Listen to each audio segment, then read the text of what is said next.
Let's dive right in.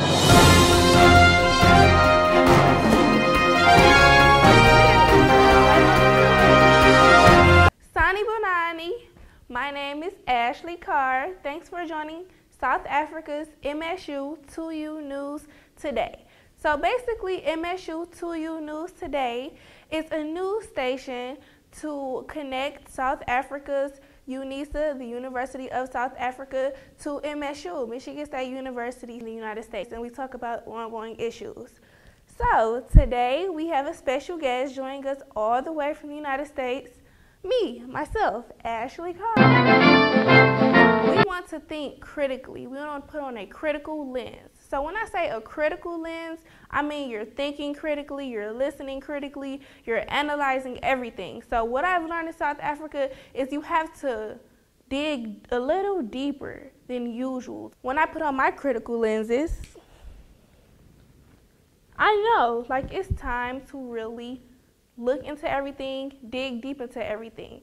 So my critical lenses here help me understand. So hopefully, with your critical lenses on throughout the entire presentation, you can see exactly what I mean. Over the past summer, I have engaged in field research all over South Africa during the summer of 2015. So I visited places such as Johannesburg, Pretoria, Venda, Limpopo, Soweto, Mapungubwe National Park, Mamelodi, and many, many more places. So I'm going to cover a segment of the news station that we've all been anticipating. The segment that I'll be covering is the formation of race and its relations to identity in a South African context. I hope that MSU 2U News Today will be helpful in your informational to learning more things about South Africa, and you will continue your journey with me. So please stay tuned as I whip right on into it. So my purpose is to exemplify roles in South African histories in which formed identities, as well as the formation of racial groups and its effect to its societies. A couple questions that struck me while I focused my research were, how does race relate to identity? What are some identifying factors? How did race even form? Does that relate to issues in South Africa today? And these are some of the things we'll be exploring today. So these are all interesting questions. These are questions that I based my research upon, and we want to know what's going on in South Africa that relates to race, how does race relate to identity, and how can we mix those two together. So we are going to explore what happened in the past and how it is shaping the new South Africa today. In terms of race, then I'm African, for which we are also classified as blacks. So what is the word race? What does race mean to you? How has it affected your life? Where did the word derive from? Are we trapped? How are we trapped? When did we get trapped? Are we trapped in race? What does the word trapped mean? We'll be analyzing race, and I'll be letting you know. Where did it come from? Why? How? And how does it relate to us? How does it relate to South Africans? And how did it relate to South Africans previously in time? The Merriam-Webster definition for the word race is any of the groups that human beings can be divided into based on distinctive physical traits. A group of individuals who share a common culture or history, and a major group of living things. Race is a social concept that impacts lives every single day all over the world. Racial profiling, racism, segregation on the basis of race have deeply impacted the face of South Africa. Racism is a particular form of oppression. It stems from discrimination against a group of people based on the idea that some inherited characteristic such as skin color which makes someone inferior to the oppressor. Yet, the concept of race and racism are modern inventions. So they arose and became, part of dominant ideology of society in the context of the African slave trade at the dawn of capitalism in the 1500s and 1600s. During this time, there were many different tribes. People, classify themselves different from others, but they never, racially profiled them. That didn't come about until the oppressors came and, tried to classify people in different distinctive ways. Identity. So, what is identity? What does that word mean?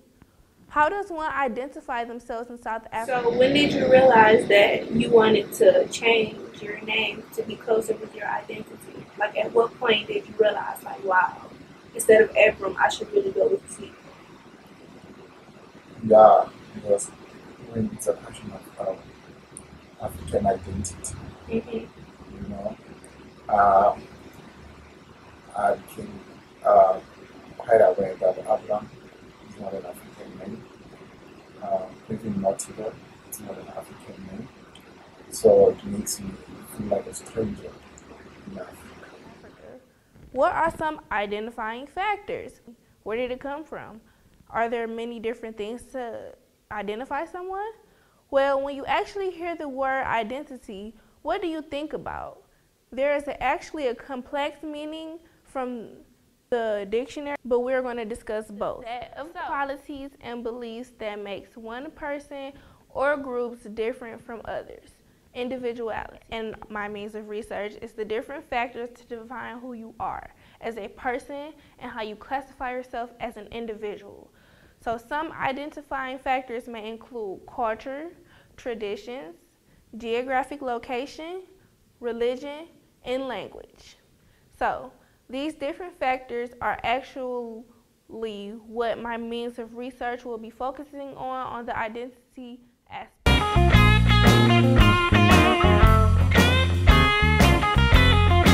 So we want to discuss some background information. To understand what we're talking about today in the present, we need to understand what happened in the past. Africa has the oldest land mass. It's been there for over 300 million years. 97% of what's under your feet is that land mass. So that soil that you're stepping on once you reach Africa has been there. It's seen everything from proto-bacteria to dinosaurs. And the first people known to walk on that land are the Khoi and the San people. So some people say Khoi, some people say San, some people say Khoisan. They're known as Hottentots, Bushmen. San people were the hunter-gatherers, and the Khoi lived in those comparatively water areas. So unfortunately, this gave the Europeans opportunity to come in contact with them first. So switching gears a little bit, we're going to start talking about the Bantu-speaking people. So the Bantu-speaking people migrated from East and Central Africa to South Africa. So this was known as the Bantu expansion when the people came to South from East and Central Africa, so they migrated, and that is just known as the Bantu expansion. Bantu means people in several different languages. Bantu is a general term of over 400 different ethnic groups, which explains to me that people were classified based on their identity. The first Europeans to set foot on South African soil was Bartholomew Dias. He was a Portuguese sailor, and he and his crew sailed around the southern tip of Africa in 1486. He gave it the name the Cape of Good Hope. So this happened well after all the tribes started moving into the country around the 12th and 13th centuries, known as the Bantu expansion that we all just learned about. So he had no intentions on settlement. He was looking for the West Indies to trade goods.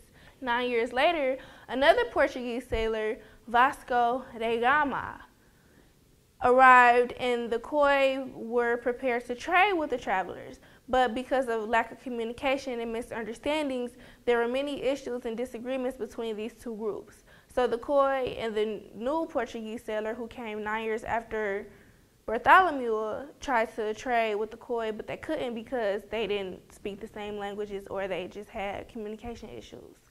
So in the first half of the 17th century, it was mainly English and Dutch who used the route around the Cape of the Good Hope for trading purposes. So the Danish and French ships also made stopovers to replenish waters and supplies to stock up on fresh produce. So basically, the Cape of Good Hope was like a stopping area to stop, refresh, reload, load up other ships. And so, although the English, the French, and the Dutch East Indies companies all toyed with the idea of establishing bases at the Cape in the 17th century, it was the Dutch who finally took over and established their own settlement in the Cape. So, in 1652, Dutch immigrants settled near the Cape of Good Hope in South Africa. To station ships traveling to Dutch East Indies, French Protestants and German mercenaries and other Europeans all joined the Dutch in South Africa.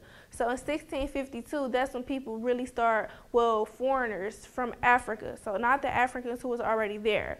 All of the ships, all the people who wanted to make trade overs and stop in South Africa, in the Cape, they came to start settling and colonizing again. It really began in 1652. It's after the Dutch who took the first step at staying there. Then that's when, the French and the Germans and the Europeans all joined the Dutch in South Africa. So the Great Trek is known as Afrikaners' nationhood. So between 12,000 and 14,000 Boers migrated from the Cape into the interior of South Africa. So during this time, they outflanked the Xhosa people who were blocking the eastward expansion to penetrate the Natal and carry white settlement north to the Limpopo River. So they didn't want this to happen. They didn't want, the expansion of the Afrikaans people. Like, you can't just come take over our space. We live here. We're from here. So they tried to fight them. They battled them. So the African military was defeated because the Afrikaners had guns, they had horses, they had loggers, they had all these different things. And the African, the Xhosa people, they didn't have guns, like literally guns. You can't just create a gun, that has to be manufactured. And they didn't have that. They didn't intend to kill anyone. So that's how they were defeated by the Afrikaners. So this would happen during the Great Trek, and now that was just a piece of history, and we're going to fast forward and talk about the actual formation of race, how it relates to identity, how we can tie the two together, and how we can talk about some of the things that's happening in South Africa today. So the history segment is now over.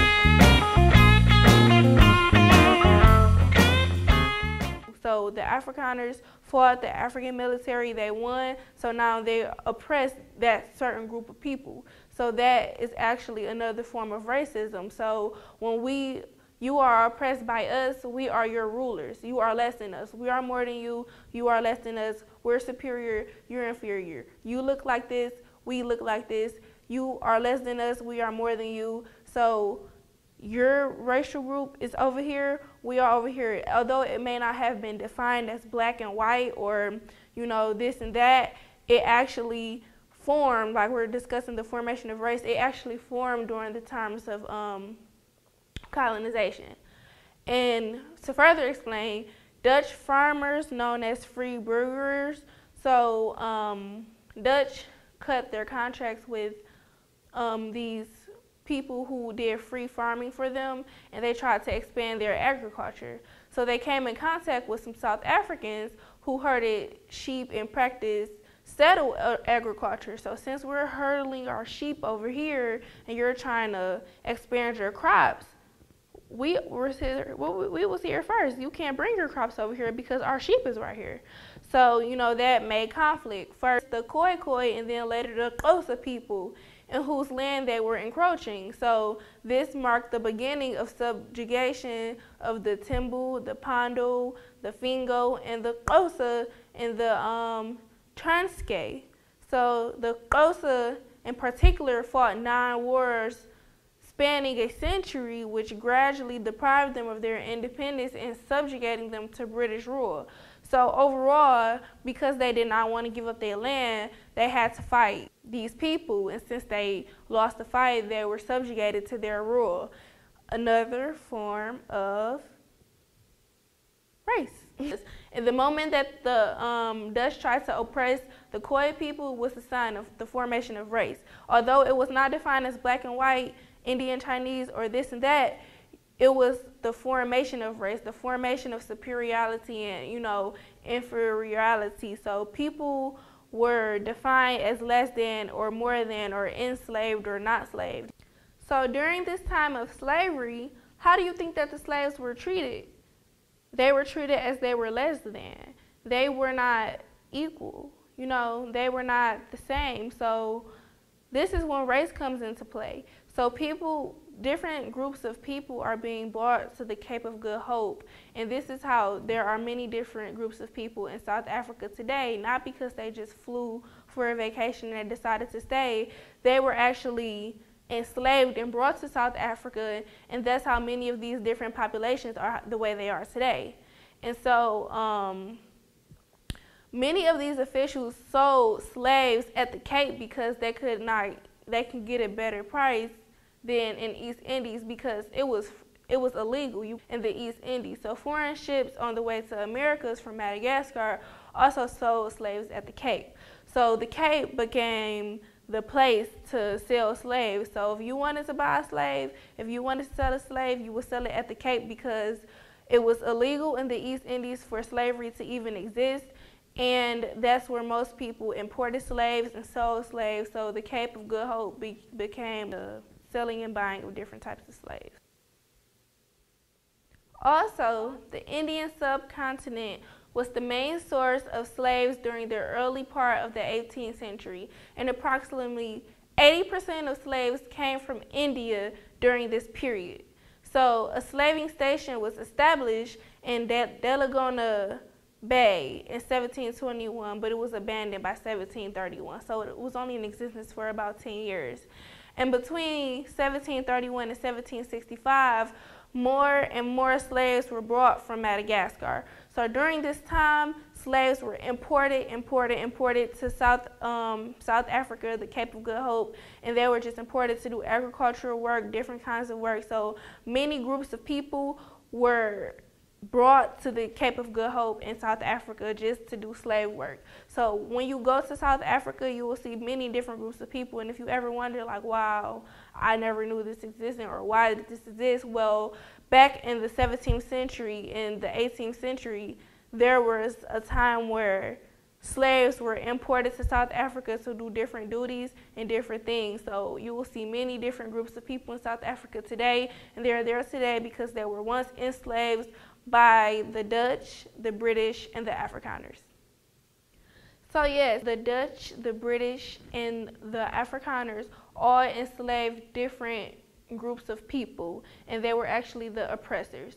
So during this time when slaves were imported to South Africa, you should think of like different things that should be happening between these groups of people. So we are thinking from a South African perspective. We're thinking in the context of South Africa. How do you think that the colored population came along? There's a difference in South Africa between being colored and being black. So colored, you're mixed. You're not black. You're not just 100% something. You're mixed with something. So you're black mixed with white.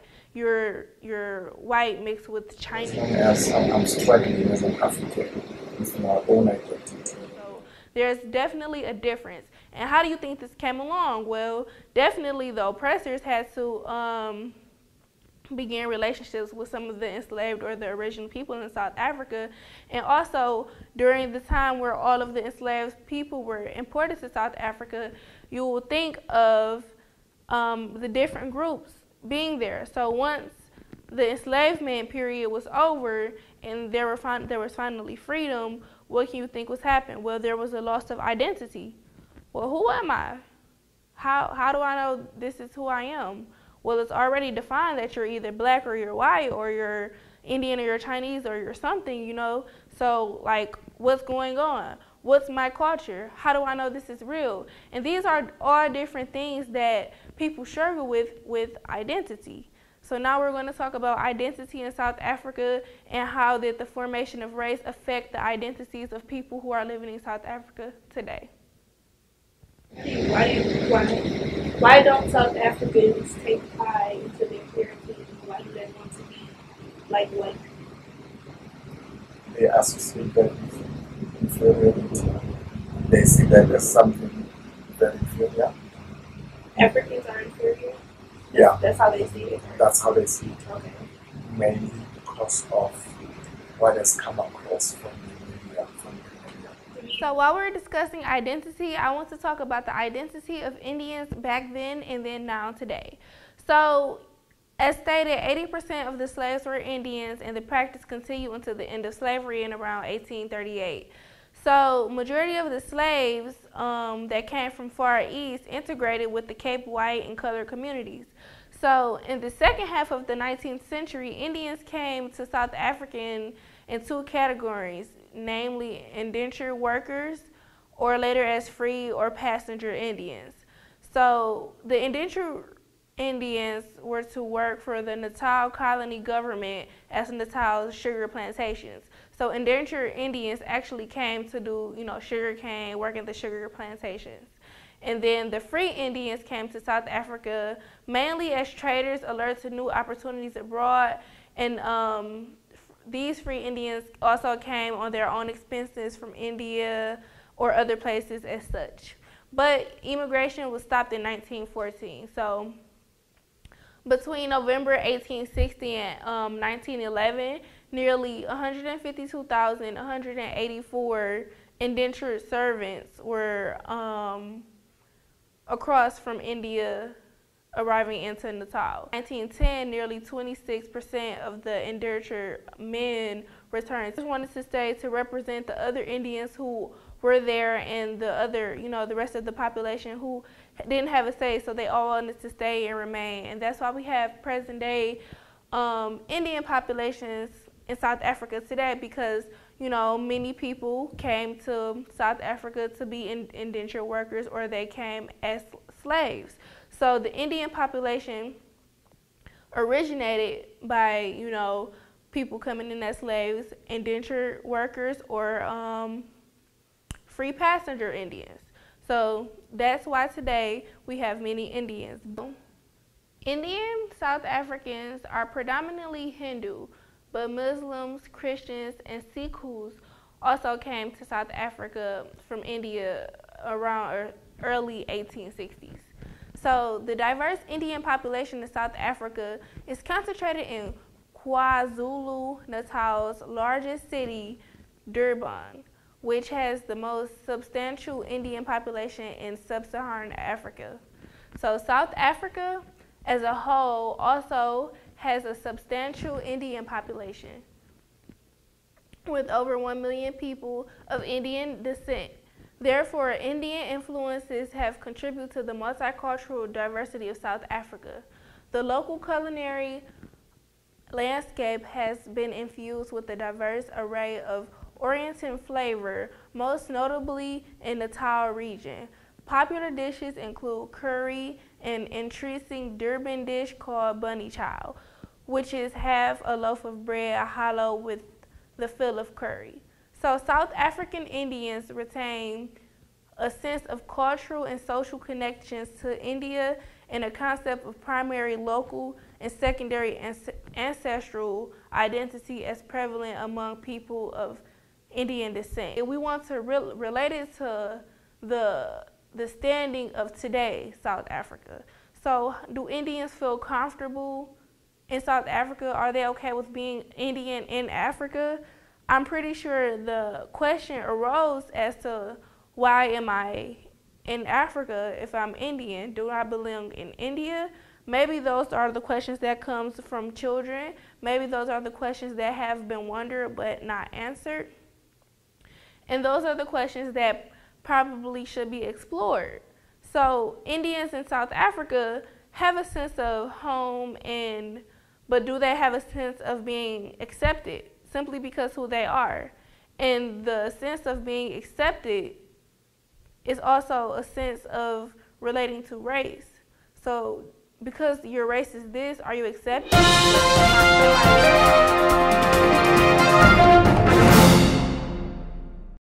Than someone because I am this race.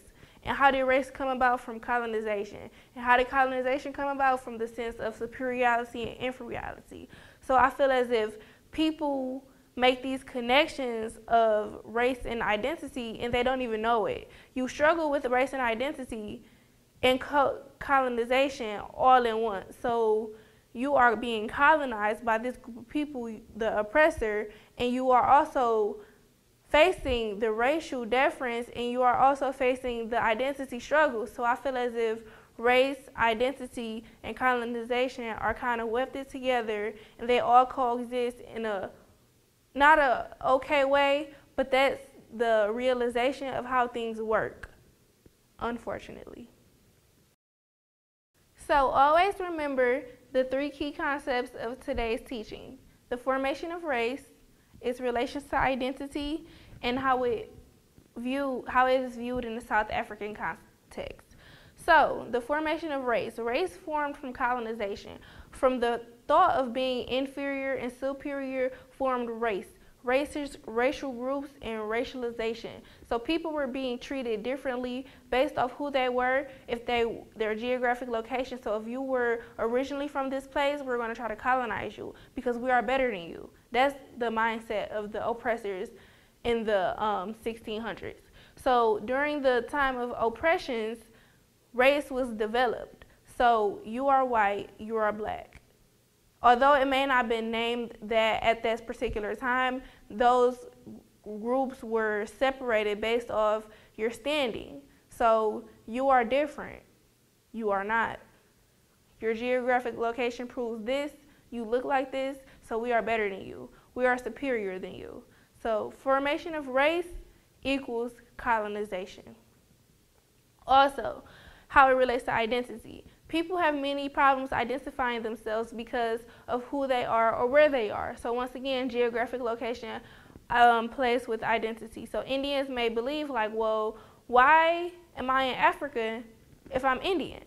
So you may want to think like, wow, what makes me me? How do I know that I am this particular person? Well, you are this particular person because that's how you are supposed to be. You are how you were supposed to be. You're born how you were supposed to be. And everything else is how you define yourself. So people from India, Indian South Africans still practice many of the things that they are taught in India, Indian beliefs, Indian food, Indian traditions, and Indian language. Although it may be infused by a diverse mixture from people or things that they were taught while they're living in South Africa. So, I hope you learned something new today, and I hope you enjoyed the show. Thanks. In South Africa, most of the kids, they are born into marriages that are out of wedlock. Really? So you find that the other person, the mother is from a certain tribe, and the father is from a certain tribe. So that becomes a little bit. Let's dive right on into it.